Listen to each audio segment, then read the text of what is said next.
cargo. And we had an aircraft carrier, the Santee. We had a cruiser, the Savannah. So we had quite a force there to actually control things. But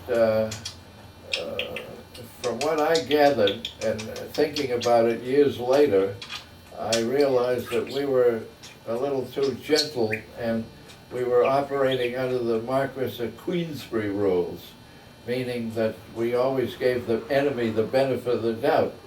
So consequently, when the boat went over to visit and go aboard this merchant ship, it was loaded with over 22 people with 2 officers. And I, as I say, would have been one of them. But I was on watch. So we have what we call normal steaming conditions. You have three watches, 1, 2, and 3. And so you have 2/3 of the crew off watch, 1/3 on watch. And from that 2/3 off watch, of course, you've got a watch quarter and station bill, which designates the different jobs that they'll have in that boat. Well, to shorten the story, the boat went over, went alongside the Jacob's ladder that the Germans had rigged over the side. And as they tied up alongside, and 2 of them started aboard, the Germans had rigged a charge under the Jacob's ladder that blew 22 people to Kingdom Come. We lost 22 men that day, just like that. And nothing came of it. I mean, we had planes in the air. The planes could have strafed the ship and told them to stay aboard. We don't want anybody.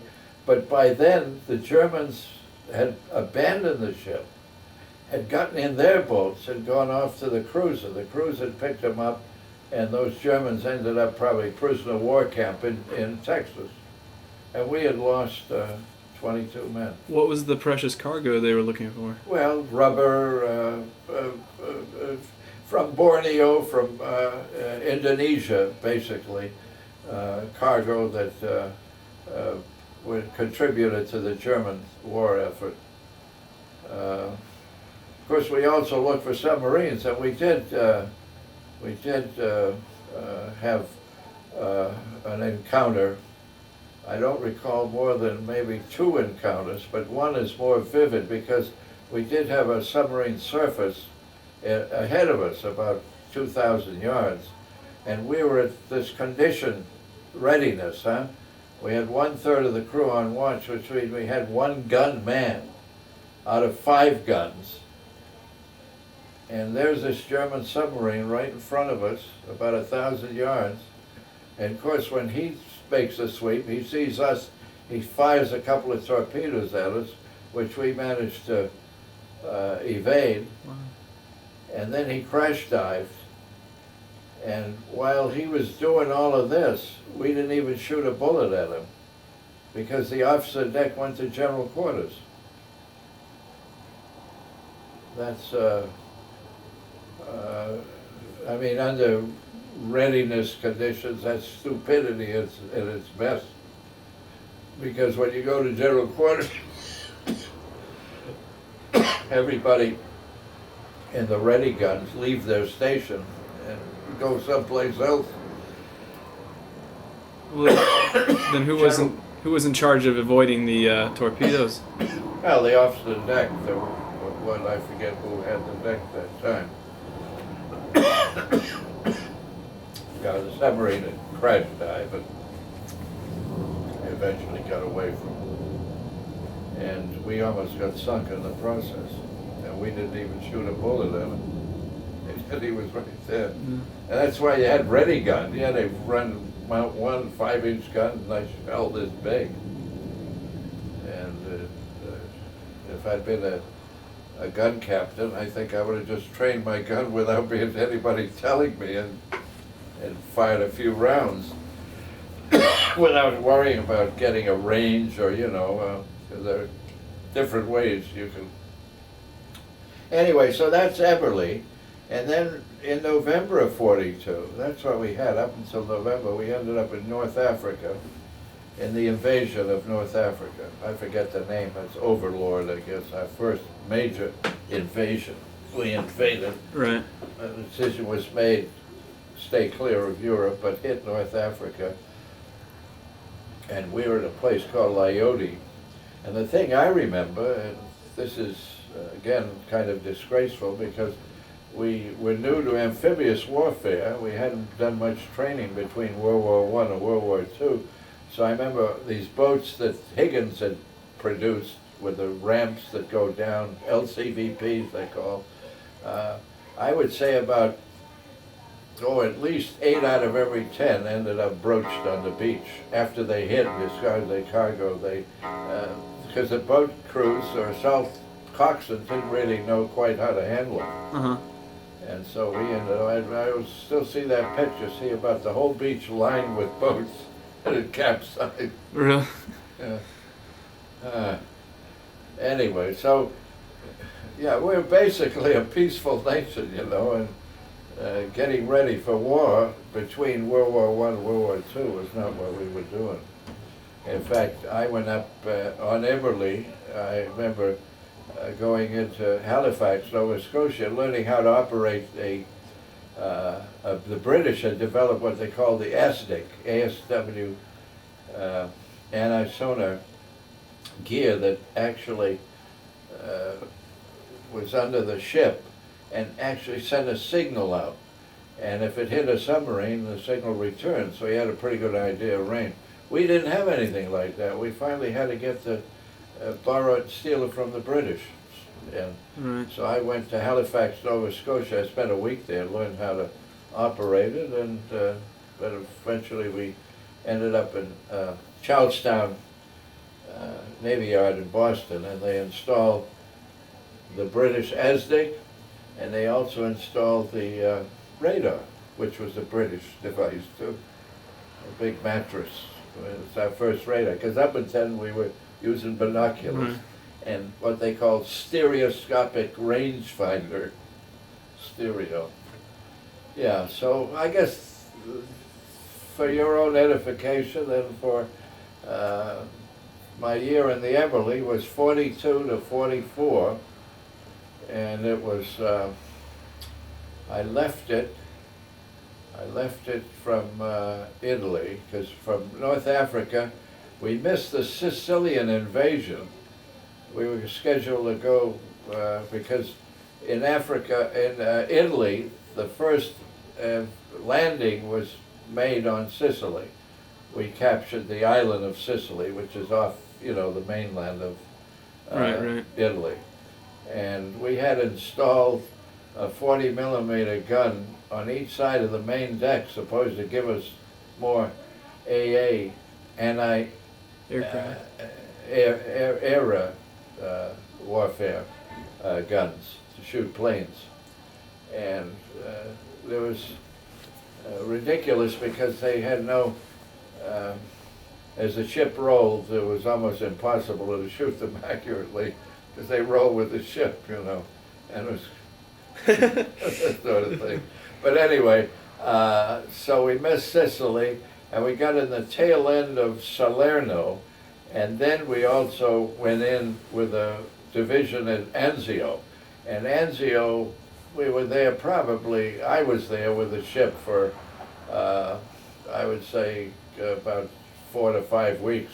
Because I remember going, I had a classmate, Rosette, bless him, from Brooklyn. I visited him on his ship, and they had hit a mine, a German mine, and he took me down the space, and I saw a big mess, of what a mine can do to the engineering space of a destroyer.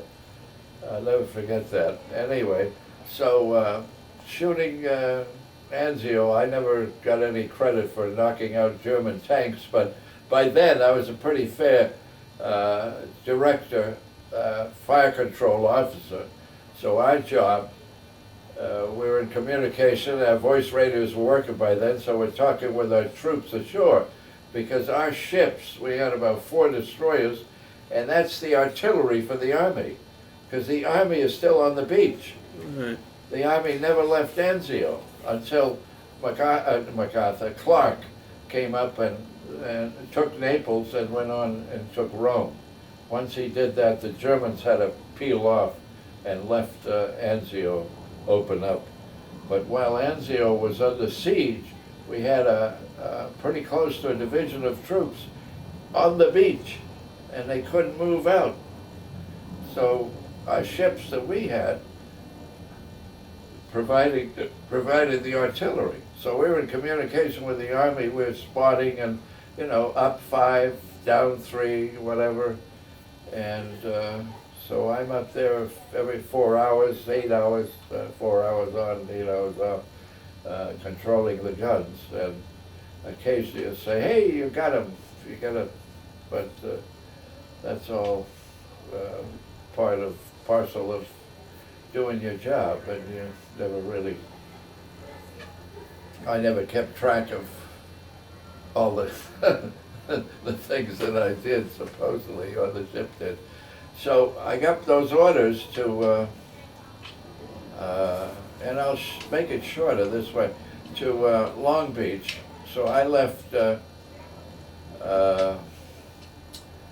Capri, where I'd gone ashore, and caught the ferry to Naples, and then eventually, after a couple of days in Naples, I remember I had a room on the 12th floor, and every night the German Ju-88s would come over and drop bombs, and I'm such a heavy sleeper, all of them would go down below in the bomb shelter, the basement, and I'm still sound asleep, but I don't recall ever having, moving, but a German Ju-88's a twin-engine plane with a pilot, because I saw quite a few of them fly over Anzio when they'd come at night, and we had orders not to shoot at them, but I had a Springfield. We didn't have the M1s by then. I still had the old Springfield and the director, so I felt I could look up and see the pilot as he flew practically overhead, and his co-pilot next to him, because the bomb bay was still open because he dropped the bombs. Wow. But anyway, so I make it, get your flight to North Africa. I cross the Atlantic. I end up at a place called Virginia, Dam Neck. I pick up about 150 men. By then I'm a fairly senior lieutenant. Okay. I've had Is this in 44? 2 years, yeah, this is 44. And I've had 2 years wartime experience, so anyway, so I'm in charge of this group who are assigned to the ship Aaron Ward. And I take them, we train them in Dam Neck, we do shooting and whatnot, and we get on the train and we spend 4 or 5 days crossing country on a troop train, and we end up in San Francisco. We join up with the other half, and we spend about a week on a ship out of San Francisco. Then we all bus down or train down to Long Beach, and we wait, I suppose, a couple of weeks at the receiving station there. We do a little training, getting acquainted, no shooting much. At Long Beach, wait for the ship to be completed and be commissioned. And that's when I went ashore and met your grandma and started that courtship, so that when the Aaron Ward left to go off and fight the Japanese, I had to put a ring on her finger, and we were formally engaged. And so we went off, and we ended up getting involved in one campaign. That was Okinawa in April and May of '45, and we had a couple of raids, a few planes that came by. We did some shooting. They didn't do any damage to us, and it was on May the 3rd that some 20 or 25 planes, and we were a destroyer, the Aaron Ward, DM actually. We converted because they were expecting to use us in the landing of Japan, Right. And we had mine tracks. So they were going to put 60 mines, 30 mines on either side. and we would lay mines as we went ahead in the Japanese invasion, as we invaded Japan later on. At least that was the plan. And those tracks actually helped save us, because they kept, when the ship got hit by those kamikazes, because there were 20, 25 of them that came over, and we shot 2 or 3 or 4 of them down. And we had the Aaron Ward, we had the little DD-803, and she was spanking brand new. She had probably younger, we were new, of course, ourselves. But anyway, so she was hit by 2 kamikazes, and she broke up into 2 pieces and sank. It's amazing, because I think we lost more men than they did. It looked like they might lose everybody, but evidently there were quite a few survivors. And we also had smaller LCPLs with us. These are small landing craft, and they put guns on them, 20s and 40s, so they could supposedly add to AA shooting. And they all went too. The kamikazes hit them and they disappeared from the sea. But anyway, so I forget, we might have lost something like 40, 45 men. We had quite a few that were wounded too. And so we, fortunately that night, we're full of water, and we had 3 of the 4 main engineering spaces were completely open to the sea, and they were flooded. And theoretically, I forget who it was, the chief engineer, somebody figured, my God, we should have sunk. So I said, there's a powerful hand holding us up. But anyway, what also helped was the water went, I've never seen in my entire Navy career see a sea so calm. That night, there wasn't a ripple. The water was just flat calm. And if there's no flat calm, then the ship stays stable, fairly stable. Doesn't go this way or that way. Right. And when there's a wave or there's a surf and she starts rolling, you have what they call, we studied even this back at the Naval Academy, studied free surface. And free surface takes over, then suddenly should just roll over. If you do too much of this, that water will suddenly get that side, yeah. Give it a driving force and she'll sink. But anyway, the Shannon came along and took us in tow. And we went into a place called Caramaretto, and we sat there for a few days. And I wasn't there those few days, because I was there about 2 days. The captain called me up the first day we were there and said, hey, I'm going to send you back to Brooklyn, because we just got word that ship would have to go all the way to Brooklyn via the Panama Canal and be repaired if the war continued. Anyway, as it turned out, the ship was eventually scrapped, because the war ended a few months afterwards. Anyway, not a few months, I guess 5, 6, 7 months, yeah. Took the rest of the year. And so I thanked him for it. I'm on my way back, and I won't burden you with that story, but from Pearl Harbor, which was halfway home, I called Grandma up and I said, hey, it's possible we might get married. Would you like to, do you still want to marry? Oh yeah, she said, sounds fine or something.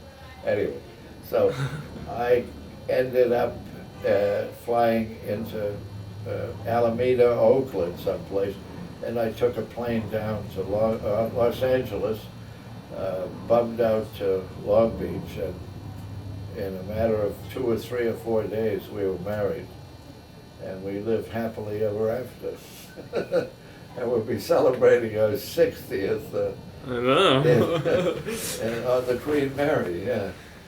It's kind of fitting in a way, we'll be on water. Yeah. But anyway, so yeah, we stayed, actually had a wonderful 6 or 7 months in New York, and the ship didn't come in until, you know, quite a long time later. And so we were able to see all the wonderful shows, Oklahoma and whatnot. Uh-huh. We lived in a place called Brooklyn Heights. I reported in the Navy Yard a few times, but actually they treated me like a hero. You know, said, don't worry, we'll let you know when we need you, you know. So Grandma and I had a lot of time. I even took her to Ebbets Field to see the old Brooklyn Dodgers that are now In LA. Los Angeles Dodgers play. Did you see VJ Day? Were you there VJ Day? Yeah, VJ Day, we went into Times Square and we joined everybody. And we all, of course, cheered that the war was over. What'd you finish up World War II as, like, ranking? I'm still a lieutenant, yeah. Okay. And then I got orders to, and I'll go short here because we're probably running out of time. And as I think it's 4:45, yeah. So I got orders to destroy the Mansfield 728, DD 728, three twin mounts, a night ship. But my job was second in command. I was executive officer and navigator. So I had the privilege of navigating a division of destroyers because we were the flagship. We also carried the squadron commander. So I took, and this was a new experience to me. Fortunately, I had a good quartermaster, Chief Hamilton, and I never had a sextant in my hand up until that point.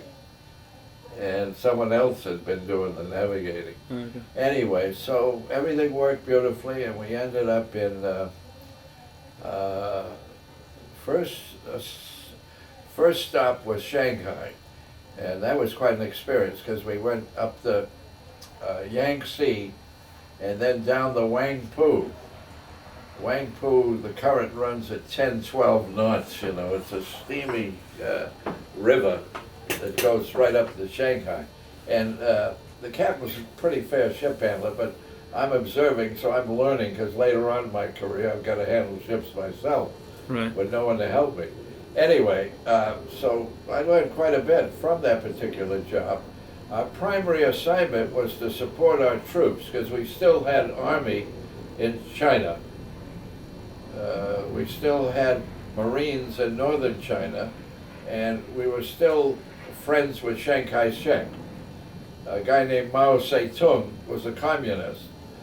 But as I recall, we had about 125 men on a destroyer that normally should have 250, 300 wartime.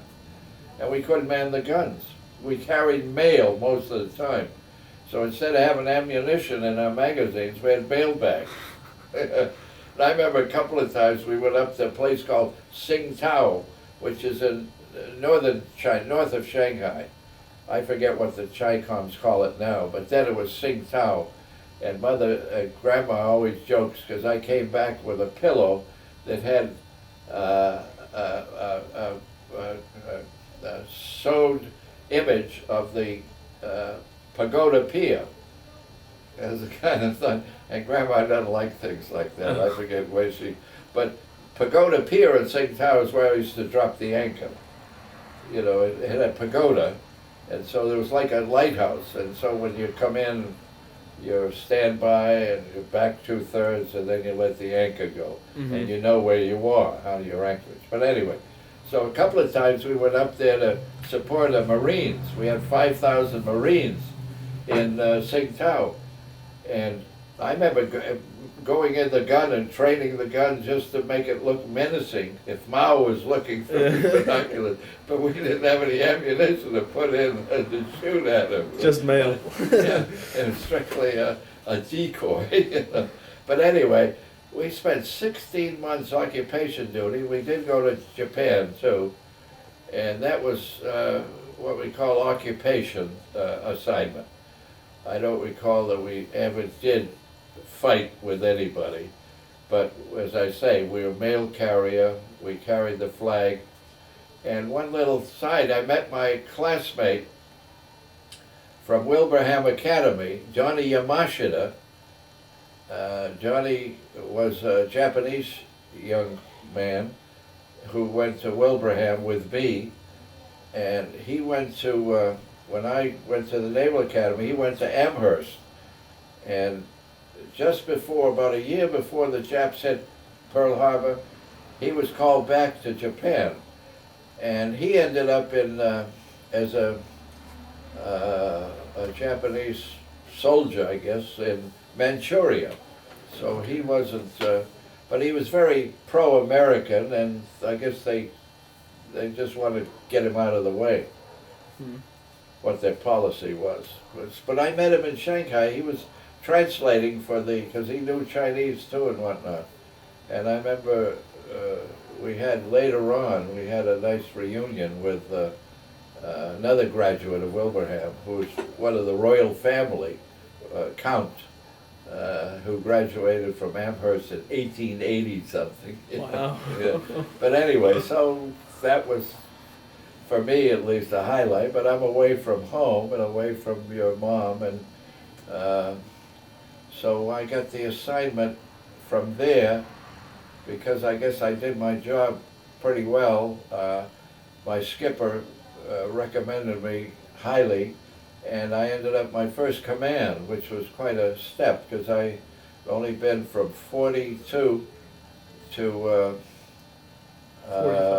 47. That's 5 years. So after 5 years, I got a command of a nice minesweeper. I think you've seen the picture, about 1,200 tons. I had 3 officers and about 60, 65 men. And minesweeper's primary job, we had, and there again, I had no training before that, although I learned quite a bit while I was on it, because I had some fine petty officers and a good officer. We had minesweepers for acoustic, electric, magnetic, and the ping, ping, ping. Well, that's acoustic, yeah. Magnetic, and degaussed, there were 3 types anyway. So, but the ship itself, fascinating for me at least. Grandma had Paula in Charleston while I was, I guess I was there for the birth, because I remember it was quite a tricky evening. I did a lot of praying that night. Anyway, so the Weedia, AM 390, towing, training. We did a couple of North Atlantic exercises up in Newfoundland. Wow. That's way up north. That's right opposite Greenland, huh? And that's in November. And I remember getting orders to test my 40mm gun covers and go off the coast of Labrador. So I'd start out going around Newfoundland on my way to Labrador, and the seas are building up to about 40 feet, and I'm going like this. The ship goes up a bit, and then it goes over like this. I mean, I'm like this. I'm at about 45 or 50, and you wonder, am I going to come out of it? And then it comes out of it. And so it didn't take me long to realize that if I try to stay on this particular course, that I'm going to lose the ship and everybody with it. So I decided to slow down and to come around and tell them I'll test 40mm gun covers in port. So I wrote it out. It was quite a storm. It was hurricane. It wasn't designed a hurricane, but anything over 70 knots is a hurricane, Right. and we had anemometers reading up in the 80s. Was the the relative wind. freezing water? What's that? The freezing water? Cold, yeah, water, but a lot of damage to the top side, waves splashing. Yeah. So I pulled into Sydney, Halifax, got some repairs, and then I just, I took the authority, and the Admiral, I remember when I got to Charleston, complimented me and said, you did everything just right. And you came back to us, most importantly. So we made it back to, on the Weedia, the Charleston. I went in and had a refresher at Guantanamo for a couple of weeks. Then I did probably the longest job before I left Weedia, and went up to the Naval Academy. Longest job was Gulf of Mexico, working with a what they call a YNG, a non-propelled barge that I had to tow and tie up to a battleship buoy.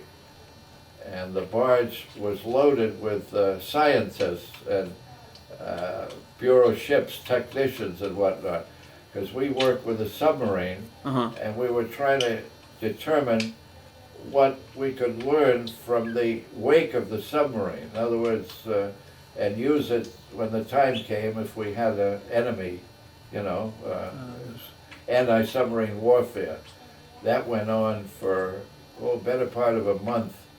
And I remember one night when the weather kicked up, the barge broke loose, and there all those scientists were screaming and they're adrift. And I picked my phone up with it and said, "That's all right, rest assured, I'll be over. We'll pick you up and take you in tow." And I think they expected me to take him back into port. I said, "Sorry, I'll tow you until the weather abates, and then I'll tie you up again to the seaboard so you can continue your job." That's the traditional approach to getting the job done, anyway. So, but I do also remember meeting the Gulf of Mexico snapper, the fish, red snapper, one of the tastiest fishes in the world. And every Thursday, we'd have a couple of the bosuns take the boat, we had a 26-foot motor whale boat, go catch snapper, and we'd have it for breakfast Friday morning, yeah. Anyway, so from there, I got my orders to the Naval Academy in Annapolis. And there I taught for two years seamanship and navigation, what I'd learned at sea. Although I tried to teach French, because I'd stood 2 or 3 in my class in French, and I've had 6, 7 years, so I felt that I could teach the plebes the first year, freshmen, French, basic French. And then that would permit me to go to summer, Grandma and I, and study at the Sorbonne, which is a fancy French school. But anyway, the Admiral wouldn't think of it, wouldn't hear it. Said, "You're going to teach seamanship and navigation," which I did. But I went to Johns Hopkins and I tried and didn't get my degree in Romance language, but we lived near Baltimore, and so I took a number of courses that I was very happy with. Because I happen to be a Francophile. I love the French language. I don't necessarily love what the French are doing today, but different the back culture, the cuisine, whatnot, all of that. Okay, the Naval Academy, and then I get orders to 51, 53. Oh. Was Charlie born while you were at the Navy Academy? Yeah, Charlie was born there, right. I should, don't tell her I forgot. She was born, I think, 49 or 50, yeah, at the Naval Academy. And where the heck did I go? I guess, I went to Horace Bass. By then, I got my first command on the Bass, which put me in a wartime situation, because although I had a lot of tremendous experience, you know, in the previous 5 years at sea, and even a year, 2 summers at the Naval Academy, because while I was teaching the Naval Academy, I went with the midshipmen on summer cruises. So I'd say bye-bye to Grandma, I'll be back in 2 months, 2.5 months, yeah. So the midshipmen went on summer cruises and I went with them. Okay. But anyway, so the Horace Bass was the APD, converted destroyer, into where the sides were built up and another 125 bunks were put in to take care of the frogmen. Right. And then to take care of the frogmen, took care of the Royal Marines, the British commandos that I carried. Took care of the South Korean guerrillas that I carried. So during that almost 2 years of Korean experience, I conducted, and I was made, at first it kind of, what are they talking about? And I'd go over to the flagship and say, hey, I'm all alone, I don't have a staff. I can run the ship, and you want me to run a commando operation? Don't you have somebody to send with me? But the good Lord was with me, the first one. The others I had to finally, I learned enough about it. Okay. But I'm sitting there in the wardroom. We've come all the way across the Pacific, huh? We end up in Japan, Yokosuka. And I go down the wardroom from the bridge, and there's 2 or 3 of my officers, and we have a cup of coffee, and we're chatting, huh? And there's a young lieutenant sitting in the corner, and he's got a ship's log open, and he's writing something on a piece of paper. And no one introduces him to me. But from right behind me is the ladder going up to the bridge. One level, another ladder up to the bridge. And on either side is the radio shack. Okay. And so the radio man evidently just gets a top secret message, the first one we got, top secret, and he brings it down to me. It's all covered, you know. And I open it up and look at it, and as I said, when you get underway, go to Pusan, which is a main port in southern Korea, because we were at Yokosuka, and this phone number, call up and get your orders from them, you know. And that wasn't an emergency, it was a top priority, operational immediate. Short the story, and I'll stop here. Okay. The young lieutenant sitting in the corner is Lieutenant Teddy Roosevelt Fielding.